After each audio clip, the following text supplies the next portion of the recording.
Assalamualaikum warahmatullahi wabarakatuh. Saudara saya sekalian, apa khabar semua? Kita bertemu lagi sekali seperti yang saya janjikan. InsyaAllah, Alhamdulillah. Saya kira sebagian besar daripada anda akan melalui proses-proses kalau tengah penyakit ni perlu mengambil kuasa untuk menjaga diri sendiri. Kalau boleh, itu tujuan saya. Iaitu give empowerment untuk anda supaya kalau boleh jaga diri sendiri, itu yang paling abdal buat sementara waktu ni. Maklum sajalah, kita nak pergi ke hospital, nak pergi klinik pun kadang-kadang kita risau juga. Betul tak? Baik. Dalam program Goodbye Cancer, saya dalam program yang rapi, yang sebenarnya memang kita bagi banyak detail. Tapi saya tak sabar nak cerita pada you all supaya you boleh dapat lagi orang panggil petua-petua dengan syarat kalau you berdisiplin dan ikut betul lecture saya yang lepas, 2-3 kali yang lepas tu, ada kaitan dengan macam mana kita boleh cuba memberi peluang untuk kanser kita supaya tidak merebak. Itu nombor 1. Nombor 2, dia tidak membesar lagi dan mengecut kalau boleh, dan seterusnya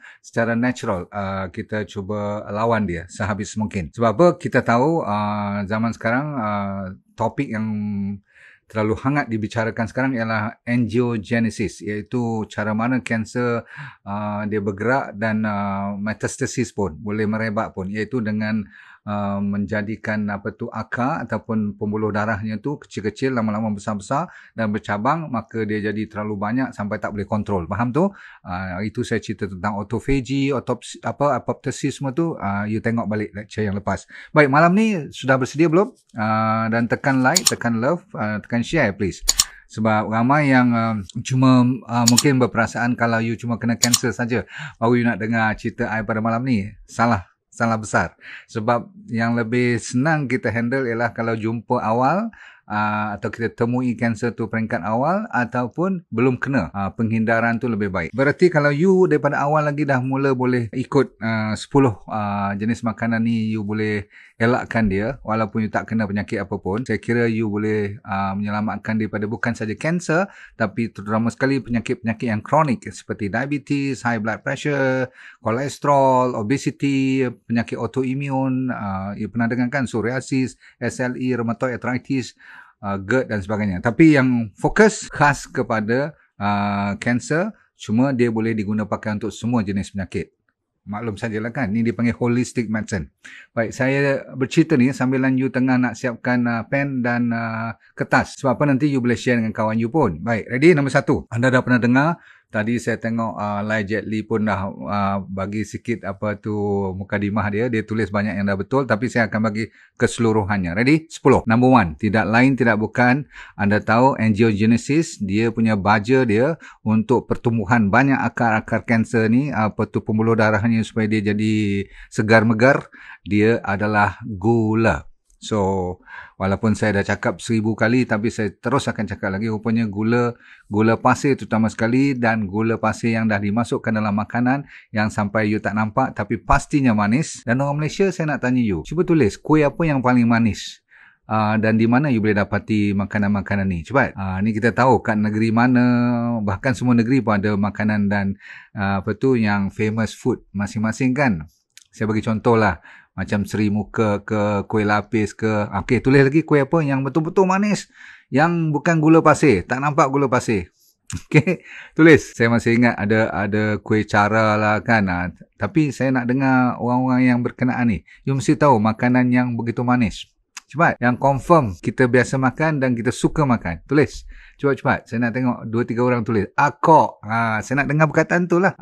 Sebab baru ni, sebelum PKP dulu, tahun lepas saya pernah pergi ke Kelantan. Nostalgia betul. Di Perdana Hotel tu, dia ada orang panggil chef khas daripada inilah culinary school of culinary daripada ITM ke mana-mana tu, ni yang bawa training kat situ. Dia kerja dia tak buat apa, pagi-pagi setiap pagi dia cuma masak atau tunjuk demonstrasi macam mana buat akok. Punya sodap. Tapi kalau kena tu hari-hari, tu kek lagi. Jadi tuan-tuan sekalian dah faham apa maksud saya. Yang ni yang sebenarnya yang you tak nampak gula berbiji-biji, tetapi cucuk keria tu, itu nampak terus berkeping-keping. Jadi tuan-tuan sekalian, Malaysia ni full of makanan yang kita suka, donat dan sebagainya. Saya minta maaf. Okey, saya cakap ni kalau you menjual bahan-bahan ni, kuih-kuih ni, bukan tujuan saya untuk memperkecilkan perniagaan you, tetapi orang yang ada kanser tolong pantang. Faham pantang tak? Right. So, nombor 1.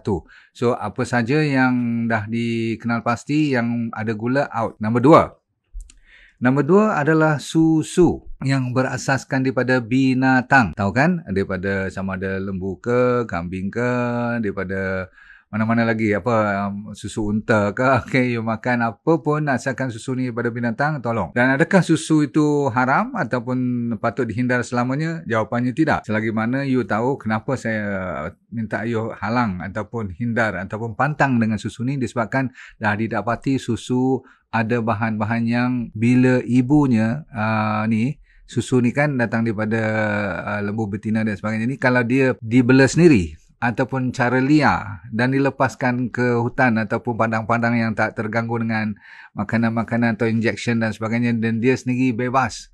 Dia cuma masuk balik rumah petang-petang dia nanti. Yang tu, susu tu memang boleh. Kambing semua no problem. Tapi kalau you dapat, dia masih panas, masih suam, paling-paling 2 hari habis. Kena minum semua. Fresh. Tidak dimasak, tidak disimpan, tak ada expiry date. Yang tu boleh. Jadi you jangan kata saya tidak membenarkan minum susu. Tapi zaman sekarang yang dalam kotak, dalam ni lah di atas supermarket semua tu, semua out. Okey, tolong.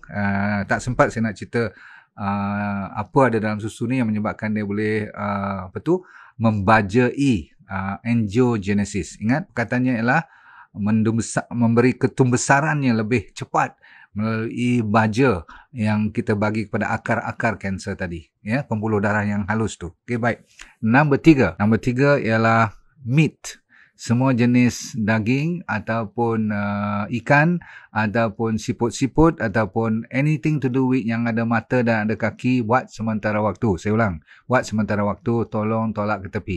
You boleh buat research sendiri kenapa daging-daging dan seafood semua ni ada peranannya untuk membesarkan lagi kanser you. Sebab salah satunya, kalau you pernah dengar, dia ada mercury, dia ada nitrite, dia ada amines, dia ada compound-compound yang sebelum masak sekian, kalau dah masak macam ni, kalau dibakar, digrill lagi dia naik dia punya cancer forming agent tu. Jadi secara ringkasnya, buat sementara waktu, kalau you suka macam I dulu, sate adalah kegemaran saya. Bila dah baik, lepas kali pertama dulu, ingat tak, saya dah baik 10 tahun kan, sate merupakan saya punya lupa diri lah. Walaupun saya tahu ni bahaya ni, sebab kadang-kadang kan sate tu dah sampai jadi arang, betul tak? Kita dah confirm tahu benda tu boleh penyebab kanser, kita tibai juga lagi. Lepas tu makan pula dengan kacang tanah, yang kita tak tahu kacang tu berapa lama dah ada mold, ada yeast, bukan yeast, ada kulat dan sebagainya. Bila dia dibuat kuah kacang, sodap bukan main. Tibai. Kadang-kadang 15 cucuk padan muka saya. Sebab tu saya cerita ni sebagai pengalaman yang pahit, dan bila kali kedua saya kena, memang saya begitu peka lah nak cerita pada you. Boleh ikut tak? So ingat meat memang antara baja. Ingat, kita tak mau jadi angiogenesis. Maksudnya ketumbuhan kanser tu membesar dengan lebih cepat sebab kita yang membajainya. Kerang, berapa kali dah saya kata, asalkan dia sebenarnya ada mata tu, jangan main. Kerang dia boleh berjalan dan takkan dia buta, tak nampak apa. Asal dia bergerak aja, dia tahu kat mana nak pergi, sama ada dia pakai antena ke atau dia pakai mata ke, asalkan dia bergerak, siap. Okay. Seterusnya adalah makanan yang dalam tin. Ingat, orang kanser, kalau makanan yang saya suruh ikut D&D diet, semuanya fresh. Semuanya datang daripada tanah, kalau boleh. Saya kata kat you tadi kan, asalkan datang daripada tanah dan daripada ni lah tumbuh-tumbuhan, no problem. Tapi kalau dia dimasukkan ke dalam tu macam can soup, buat sup dalam daripada tin, lepas tu dia pula ada expiry date sampai 2 tahun, sorry, you tak boleh ambil. Okay, langsung. So kalau paling-paling pun saya benarkan ialah sebab kalau you nak buat kacang kuda kan, kadang-kadang sekarang datang dalam can tu, kalau you boleh rebus sendiri lagi bagus untuk orang kanser. Orang tak ada kanser, you ambil can tu, you basuh banyak kali, you rebus dia elok-elok, baru boleh makan. Okay, itu setakat yang dibenarkan. Kalau yang lain yang ada preservatif, yang ada pengawet, yang ada macam-macam lagi lah, tolong jangan. Okay, yang anti-caking, tahu tak anti-caking, bahan-bahan yang tak mau bagi dia berketul, itu saya minta you tolak ke tepi bahan-bahan tu. Seterusnya, nombor 5, 10 saya nak bagi ni. Nombor 5 ialah semua makanan-makanan yang telah diproses. Termasuklah kalau daging tadi, kalau Tak diproses pun tak boleh. Tapi kalau dah diproses, cuba bagi contoh daging yang diproses apa? Pernah tengok kan dalam you punya burger, dalam you punya sausage, dalam you punya apa salami kan. Apa lagi tu yang bulat-bulat dalam pizza semua tu. Apa lagi dia panggil daging-daging ni kan. Yang macam ni lah yang anda kena lebih berhati-hati. Sebab dia diproses dan disimpan. Dan kalaupun fast food, kalau you pernah tengok dia orang buat kajian, yang dia orang ambil, saya tak mau sebut nama, brand-brand ni nanti bahaya, saya jadi masalah pula. Tapi you dah pernah dengar tak? Orang buat research, simple je researchnya, ataupun eksperimen, dia beli, dia pergi kat fast food chain ni, dia beli elok, lepas tu dia letak dalam almari dia, berhari-hari tak busuk, faham tak? Dia kering, lama-lama dia kering dan terus kering. Ada orang tu, saya baru je tengok kat ni lah, YouTube dengan Google ni. Dia kata lepas 2 tahun dia kecut, dia tu sampai hilang jadi powder. Dia macam terus jadi habuk macam tu. Tapi dia tak busuk. Heran tak? Dan ada satu tu dia buat double cheeseburger. Apa tu brand apa saya tak tahulah, tapi dia kata cheese dia tu masih nampak macam cantik lagi. Setahun masih macam boleh dipegang lagi. Allah, saya kata aku fikir kenapa tak cerita pada you all dulu? Kenapa saya benarkan diri I sebagai doktor membiarkan benda ni berlarutan? Saya tahu semua nak makan cepat, semua nak itu. Tetapi sebab itulah, you pernah tengok tak? Dulu, masa buka hospital, tidak ada wing. Tidak ada sayap untuk buka untuk satu bangunan khas untuk kanser. Tapi sekarang semua hospital modern, dia mesti ada at least one floor lah. Kalau tak ada satu cabang pun. Mesti floor tu penuh dengan untuk orang kanser sahaja. Faham? Setengah hospital khas cancer hospital alone. Dulu mana ada cancer hospital? Zaman tok nenek kita dulu, faham? Sebab mereka makan beras macam mana, makan nasi macam mana, betul? Maksudnya daripada asal macam mana. Dia orang tak ada fast food, betul tak? Kita sekarang, yang saya kata 2 tahun, 3 tahun boleh tahan tak busuk. You cuba bayangkan apa dia masukkan dalam makanan kita. Kalau fikir kadang-kadang tak patutlah dia orang buat berbilion-bilion, trilion duit. Lepas tu dia bukan peduli pun kita sakit ke, kita tak sakit. Kita pun tak peduli diri kita. Baik, kita sambung. Seterusnya ada number 6 sekarang ialah trans fat oil. Bukan semuanya tak elok. You tahu sangat-sangat minyak Tuhan, apa saja yang Tuhan jadikan elok. Saya dah kata. Bahkan yang saya nak cerita ni pun asal usulnya elok. Tetapi bila manusia yang menukar wajah, macam daging tadi, takkan daging ayam tak elok kan? Mestilah daging ayam elok semua tu. Tetapi kalau dah dia punya paha besar ni, dan sama pula saiznya, Masya Allah. Dan disembelih umur yang tak pernah you fikir. Dulu 6 bulan baru nak raya tahun depan baru kita sembelih ayam tu. Sekarang kalau lebih pada 35 hari, ayam tu boleh meninggal. Dia tak boleh tahan lama. You kena umur 31, 32, ngam-ngam dah kena sembelih dah. Ada dia punya ukuran antibiotik macam mana, hormon macam mana. Masya Allah. So jadi kita makan apa kita tak tahu. So yang tak sakit pun tengah tunggu nak sakit sekarang. Oil, asal usulnya semua cantik, betul tak? Tetapi bila dia jadi hydrogenated oil, sebab itulah oil yang daripada you tengok kat supermarket yang macam canola oil, sunflower oil, soy oil, corn oil sama sekali kan. Asal usulnya diorang ni daripada bijirin juga, betul tak? Tetapi bila dia tukar jadi trans fat disebabkan oleh hydrogenation, kan ada kilang besar-besar tu dia compress dengan hidrogen dan sebagainya supaya dia boleh tahan lama dan boleh sampai orang kata bertukar dah molekul dia. Jadi minyak-minyak ni memang bukan minyak dah original. Jadi dah pula tu deep fry pula, goreng macam banyak minyak tu dan diulang cycle pula kadang-kadang minyak ni. Ini confirm penyebab kanser. So you tak boleh ambil minyak-minyak ni. You kalau nak ambil minyak kelapa, bagus, minyak kelapa sawit, nasib baik kita sebagai pengeluar utama juga kan, minyak kelapa sawit. Lepas tu ambil minyak olive, boleh nak goreng-goreng sikit, nak masak-masak sikit, no problem. Lepas tu sekarang saya kan recommend you all such as inchi oil. Jadi kalau ada minyak-minyak seperti macam ni semua, no problem. Minyak kelapa darah, minyak apa lagi, asalkan kat Malaysia ni kita untung lah sebab ada minyak kelapa sawit, minyak such as inchi oil dah popular sekarang. Okay, so jangan ambil trans fat. Boleh ingat ni? No, no trans fat. Confirm antara penyebab kanser juga. Seterusnya. Jadi yang 3 seterusnya saya bagi secara filosofi. Sebab kalau saya nak listkan setiap satu jenis makanan, you nanti pening kepala. Boleh tak makan roti ni, boleh tak makan roti tu? Setengah orang kata roti pun tak boleh, roti putih ke, roti whole meal ke kan. Saya ada masa saya cerita sikit lagi tentang roti pun. Tapi saya ambil sebagai general. Iaitu filosofi pertama ialah begini. You kena pantang apabila kalau Allah tengok makanan asalnya dia buat macam A, tapi kita buat sampai jadi macam C, D, E, F. Faham tak contohnya? Macam saya bagi tahu kat you lah, pizza ke ataupun fast food, burger ke, hot dog dan sebagainya. Kalau Allah tanya kita, asal usulnya macam mana ni dia punya daging ni ataupun dia punya ni boleh tahan sepatutnya cuma 2 hari kan? Pasal apa dia boleh tahan sampai 2 tahun? Faham tak? Kalau Allah kata dia patut tahan cuma 2-3 hari, kalau you masukkan sesuatu yang sampai tak masuk akal, faham tak? Sampai tak masuk akal. Sampai boleh tahan sampai 2-3 tahun pun, berarti makanan tu untuk orang kanser you kena tolak ke tepi.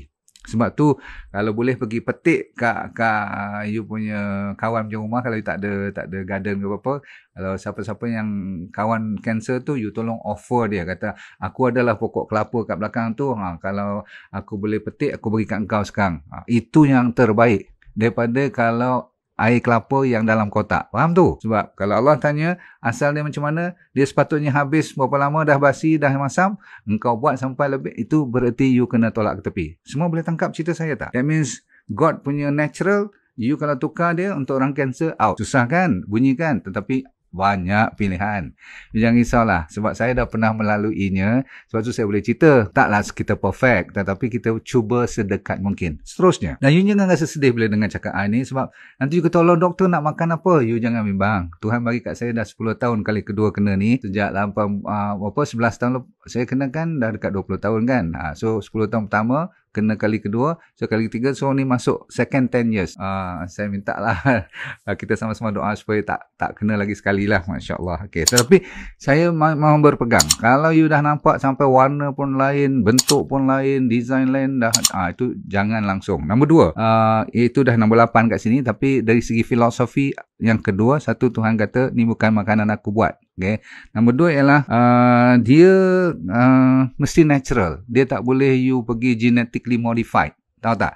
You pergi ambil daripada jin pokok lain, tapi kalau hybrid boleh tahan lagi. Hybrid ni macam kita tut pokok mangga kan. Kita dah tahu yang ni best, atau durian lah kan. Kita ambil durian king campur dengan black thorn katakan, campur keluar jadi golden apa pula. Itu masih lagi not too bad. Tapi kalau you ambil katakan bukan durian punya genetik, you ambil katakan pokok apa-apalah, pokok delima ke apa pula, you genetically mainkan, tukarkan daripada fitrahnya, itu bila Allah kata ini bukan asal usul sepatutnya, kalau you improvekan dia tak apa. Tetapi kalau you menjadikan dia lain daripada lain, itu yang jadi kepada gandum, itu yang jadi lain kepada sekarang ni jagung, semua dah modified dan sebagainya. Macam mana tu? Sebab tu penyakit berleluasa. Boleh faham? Sebab kita dah tukar apa yang Tuhan jadinya daripada asal. Saya cerita tentang beras. Kalau you boleh dapat perang, hitam dan sebagainya tu, dia belum lagi banyak sangat modify, you boleh makan. Baik, seterusnya, nombor 3, filosofinya ialah jangan sampai makanan yang you tengok-tengok tu, you jadi gian nak makan dia lagi. Gian nak makan lagi. Faham tak? Contoh apa ya? Nasi umpamanya. Nasi kita kan dari kecil sampai besar, nasi putih tu, nasi yang tengah panas-panas tu, mestilah kita gian. Bila kita tak boleh kena nasi yang putih tu, yang tengah panas-panas tu, kita hidup macam rasa tak happy, you dah mula addicted. Apa saja yang you addicted, telur boleh tak? Telur pun kalau you sendiri yang bela ayam tu, yang makanan dia, dedak dia semua tu tidak ada bahan tambahan, telur tu boleh. Tapi Mana you nak cari sekarang? You kena betul-betul pergi cari organik. You dengar elok. Orang yang kata jual organik tu pun sekarang dia orang dah lebih pandai dah. Ayam kampung, kalau dia kata betul-betul original kampung yang liar, yang lepas-lepas semua tu, cuba tengok besar mana paha dia. Dan lembut ke, kan kalau ayam kampung kan mesti keras, manis dia lain semua. You kena tahu tu semua. Kalau tidak, bukanlah saya kata tipu, tapi ada sikit lah elemen-elemen yang business. Faham tak? Buah cempedak nangka, no problem. Dia masih lagi cempedak dengan nangka tu masih lagi adik-beradik. So dia combine tak teruk. Kalau dia ambil kelapa dengan cempedak, tak tahulah jadi apa kan. Tapi don't worry lah, benda-benda kecil-kecil macam tu masih lagi nampak macam cempedak ataupun macam nangka, no problem. Yang saya takut addiction ni, contoh makanan saya bagi contoh berkali-kali sate. Itu saya dah addicted tu sate. Memang aiskrim. Saya lupa nak cerita. Biar saya cerita sedikit kelemahan saya. Kalau dulu you letak especially ice cream cake. Dah lah ice cream, cake lagi. Jadi ice cream cake pernah faham pernah tengok dan pernah makan kan ice cream cake. Dia dah lah cake, lepas tu dia buat ice cream lah tengah-tengah tu. Masya Allah, dulu kalau saya tak kena kali kedua tu, saya ingat sampai sekarang saya ambil ice cream cake. Seminggu sekali saya nanti beli macam Häagen-Dazs ke ice cream tu. Jadi you tak boleh. Sebab apa? Apa saja makanan sampai you kalau tak kena, you tak boleh hidup, makanan tu you kena tolak ke tepi. Sebab dia ada benda yang menarik perhatian you. Especially, terutama sekali benda yang manis. Especially kalau you addicted to sayur, tak apa. Kalau you addicted to petai ke, you ketagih kepada ulam raja, apa lagi? You suka tak ketagih kepada benda-benda yang baik ni? Buah-buahan, sayur-sayuran, kalau tak kena tak boleh, itu masuk akal kalau you suka. Yang saya minta ni, you ketagih pada benda yang tak elok. Yang Tuhan kata tak perlu you ketagih benda ni. Faham tak? Tu you ketagih juga lagi. Bahaya sangat lah. Kalau you ketagih kepada gubis, cauliflower, you suka onion yang bagus-bagus kan? Turmeric, kunyit, halia. Semua tu bagus. So, faham Okay, kita habiskan last kali ialah benda-benda yang ada ubat. Maksudnya pendek cerita macam ni lah. Medication. Apa saja jenis ubat-ubatan yang tak perlu you makan, jangan makan. Suplemen pun kalau tak perlu, jangan makan. Walaupun saya memang recommend you suplemen, tapi saya tahu kelemahan manusia, saya terutama sekali. Contoh, kita tak cukup omega 3. So, saya suplemen dengan sachainchi oil. Okay, itu pun nak kena tengok kualiti. Saya tak suka dan tak boleh makan gula. So, saya cari apa? Saya cari honey. Madu. Sebab tu saya keluarkan madu tualang. Khas untuk diri saya. Sebab kadang-kadang saya nak masuk sikit kat kopi ke, kat teh ke. Nak bagi manis-manis sikit, saya tak akan masukkan gula langsung. So, madu tualang, very good. Kadang-kadang saya main dengan madu kelulut pun. Sebab tu saya sendiri pergi cari. Banyak, 80% semuanya tengah masukkan dengan gula. Dia masak gula, dia campur. Dia pandai lah buat. Sekarang ni, zaman sekarang dia boleh kopi macam betul-betul madu. Tak boleh. Dan seterusnya, apa saja yang ubat-ubat yang tak perlu. Ramai sangat ambil ubat-ubat, nanti you pergi berhenti pula. Tanya doktor you dulu. Tapi kalau boleh, kurangkan ubat-ubatan. Sebab semua ni ada kesan sampingan. Kadang-kadang dia mengganggu you punya masalah sel-sel you. Dan dia juga kalau terlalu lama, terlalu kita memberatkan liver kita, yang ni yang merosakkan perkembangan sel-sel baru untuk melawan kanser. Baik, kita cukup waktu. Saya mengharapkan anda dah belajar sesuatu. Tapi malam ni saya cadang kalau ada kesempatan untuk you tengok sampel-sampel yang saya dah tulis supaya you tidak keliru. Contoh, jangan ambil yang canned soup yang ada tulis perkataan enrich. Kat belakang tu, you tengok label-label apa-apa pun lah. Bukan dari sudut tin saja, daripada kelongsong-kelongsong tau, daripada package tu. Minta maaf kawan-kawan saya yang meniaga ada packing semua tu, you tolonglah. Kalau orang cancer, you jangan recommend kat dia orang. Sebab dia orang tak tahu. Makcik-makcik kampung ni, manalah dia tahu enriched egg noodle katakan dia dalam tu. Katakan you ada buat benda-benda lah dalam tu, makanan kering ke apa-apa kan. Don't. Okay, because kita tahu, you bila kata enrich tu, you bukan enrich memperkayakan. You dah buat keluar macam-macam daripada dalam asalnya bijirin tu. You cuma masuk sedikit je. Masuk sedikit tu you kata enrich. Jadi orang bila dengar perkataan enrich, rupanya you enrich dengan bahan-bahan yang tak patut masuk pun. Ada perkataan seperti MSG lah, seperti sugar. Dia tak tulis sugar lagi dah. Dia sekarang kata cornstarch. Lepas tu dia kata flavoring. Kalau dengar flavoring ataupun warna yang dibenarkan. Mana ada warna yang dibenarkan? You cerita kat I. Tahu tak? Right, jaga baik-baik. So, ada protein isolate. Ni you dengar kata macam sains, tapi protein isolate, apa tu protein ataupun susu yang lebih-lebihan tu orang yang nak buang dah. Dia masuk kat situ lagi. Lepas tu ada phosphate lah lagi. So, tolong. Number 2, white bread is out. White bread. Tetapi bread yang whole meal pun out, tetapi sekarang dah ada yang dipanggil original macam sourdough tu. Yang tu boleh. Pendek cerita, you pergi ke supermarket sekarang ni ada dia panggil bread yang original. You tanya dia elok. Kata whole meal yang original whole meal. Sebab kadang-kadang dia kata whole meal tapi tak semuanya tak dipolish. Jadi dia punya gandum tu dah dipolish. Jangan sekali orang kata gandum semua tak boleh makan. Gandum boleh makan tapi ambil yang original. Ada jual sekarang. Lepas tu you tengok kalau cereal tu out. Okay, zaman sekarang cereal tu kecuali kalau oatmeal yang original. Oatmeal ada yang organik, ada yang bubur gula. So you ambil oatmeal yang original. Itu makannya untuk tengah hari dan malam. Pagi cuma buah-buahan. Ingat D&D diet. Lepas tu apa saja yang ada high fructose corn syrup. Kalau ditulis je HFCS, high fructose corn syrup, out. Okay. Lepas tu kalau can, lagi satu yang orang suka nak makan ni, saya banyak pesakit minta nak ambil can tuna. Tuna dalam ni sardin semua tu, tolong tolak ke tepi dahulu buat masa ni. Okay, sebab dia ada mercury dalam tu. Okay, seterusnya diet ni, drink ni. Soda macam boleh ke saya sebut brand-brand ni, nanti kena saman pula nanti. Tapi you pun dah tahu kan brand-brand yang famous tu yang ada gula tetaplah. Semua tu dia menjual cuma air gula je. Nama je brand-brand tu. Okay. Kalau tak percaya, cuba kilang gula jadi mogok tengok. Dia orang tak boleh jual barangan dia orang. Tapi yang diet soda semua ni pun out juga. Sebab dia ada aspartame, sucralose dan sebagainya. Lepas tu potato chips lagi. Okay. Ni saya bagi sampel makanan yang supaya you tak confuse. Sebab filosofi sangat pun tak guna juga kan. Apa tu sekarang ni kalau dia kata ada honey ke, ada maple syrup ke, cek betul-betul. Kalau murah sangat tu semua ada gula je. Tak mungkin kalau original macam madu tualang.